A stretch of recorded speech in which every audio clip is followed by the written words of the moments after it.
The very beginning rule. সূত্রটা কি আসলে?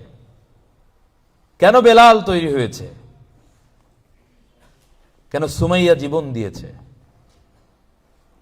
কেন খাব্বাব শাহাদাত বরণ করেছে?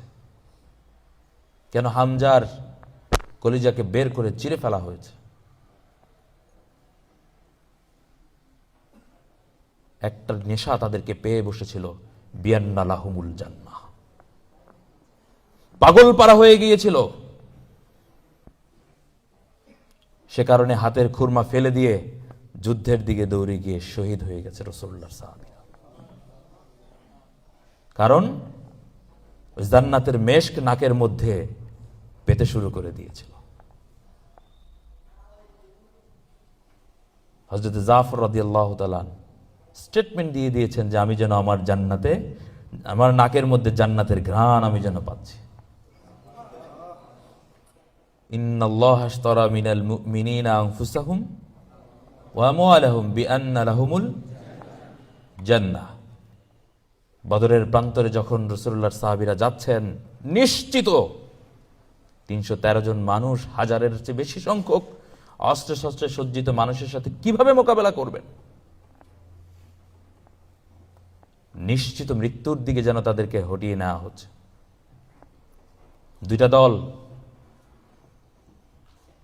একটা হচ্ছে আবু সুফিয়ানের সেই বাণিজ্যিক কাফেলা, যেটাকে অ্যাটাক করলে পরে ফিনান্সিয়ালি মুসলমানরা কি হবে?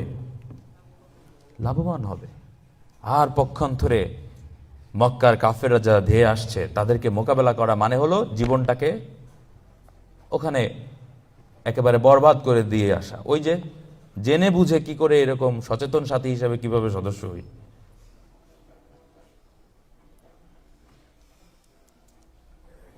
আল্লাহ রাব্বুল আলামিন বললেন যে তোমরা যদিও কেউ কেউ পছন্দ করছো আবু সুফিয়ানের ওই কাফেলা, বাট আল্লাহ তোমাদের জন্য পছন্দ করছেন মোকাবেলা। কেন মোকাবেলা পছন্দ করছেন? কারণ আল্লাহ সত্যকে চূড়ান্তভাবে প্রতিষ্ঠিত করতে চান আর মিথ্যাকে নিশ্চিহ্ন করে দিতে চান। 4ই আগস্ট যে সিচুয়েশন তৈরি হয়েছিল, আমার কাছে শুধু এটাই মনে হয়েছিল,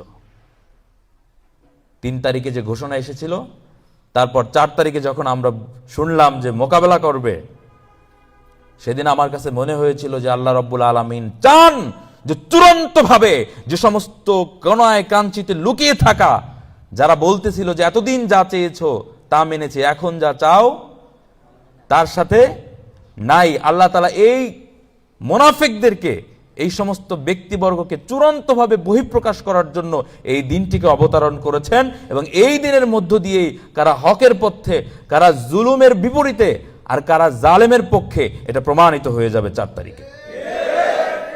আল্লাহ তাআলা সেদিন নিশ্চিহ্ন করে দিয়েছেন।